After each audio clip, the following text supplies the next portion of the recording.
في اكثر من 90% بنعالج الغضروف بالمسكنات البسيطه او مرخيات العضلات او ما شابه.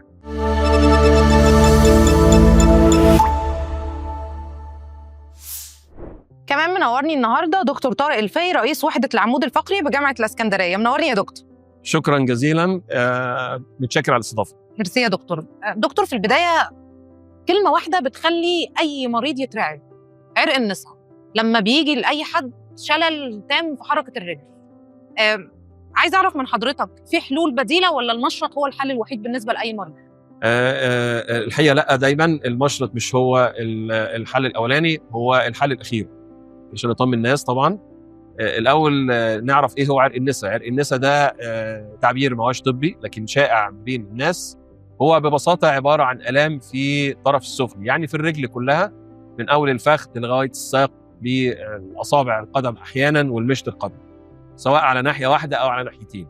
وده بيجي بسبب التهاب في العصب الوركي او بسبب اشياء تبقى ضغط على العصب، واشهرهم الانزلاق الغضروفي القطني الشائع جدا عندنا سواء في مصر او في العالم. يعني انزلاق غضروفي بيؤدي لعرق النسا. نعم. طب ده صحيح. معناه بقى ان الغضروف ممكن يكون انفجر؟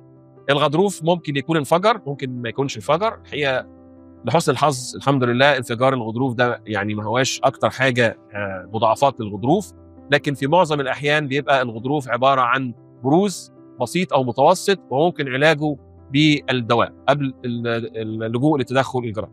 ده الخبر الحلو بخصوص مرضى عرق النسا؟ صحيح صحيح. طيب، عايز اعرف من حضرتك العلاج الدوائي للمرض ده. طيب، قبل اي شيء، وطبعا احنا محاطين بالسوشيال ميديا، والسوشيال ميديا بتحاول ان هي تروج انه الجراحات هو العلاج الاساسي للانزلاق الغضروفي. علميا هذا الكلام غير صحيح. في اكثر من 90% بنعالج الغضروف بالمسكنات البسيطه او مرخيات العضلات او ما شابه.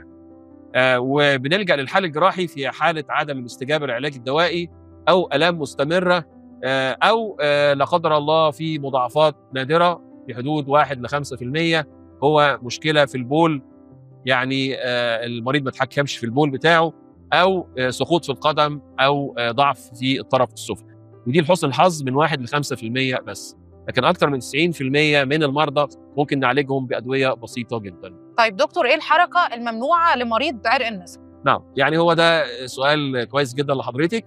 احنا برضو بنقول للمريض والغير المريض المفروض انه احافظ على الوزن رقم 1، رقم 2 امتنع عن الجلوس لفترات طويله، وده هيبقى وارد للمهن اللي بيتطلب جلوسهم فترات طويله، زي مثلا القضاة وكلاء النيابه والساده المحاسبين والموظفين بيقعدوا فترات طويله تفوق ال10 ساعات. الامتناع عن شيل الاشياء الثقيله بطريقه غير صحيحه. يعني لما اجي اتناول حاجه من الارض ثقيله، المفروض انزل على ركابي بحيث انه عضلات الركبه اللي تشتغل مش عضلات الظهر، لان عضلات الظهر اضعف بكتير من عضلات الركبه. مهم جدا برضو المحافظه على الوزن. المحافظه على الوزن ده من الاشياء المهمه جدا، سواء بالنسبه للظهر او بالنسبه للطرفين السفليين، ومنها مفاصل الحوض والاقدام. يعني دكتور طارق، شكرا جزيلا لحضرتك، نورتنا. شكرا على الاستضافه واطيب تمنيات. ودي كانت حلقتنا من برنامجكم على الديسك، كل ما يخص طب العظام مع افضل الخبراء. انتظرونا.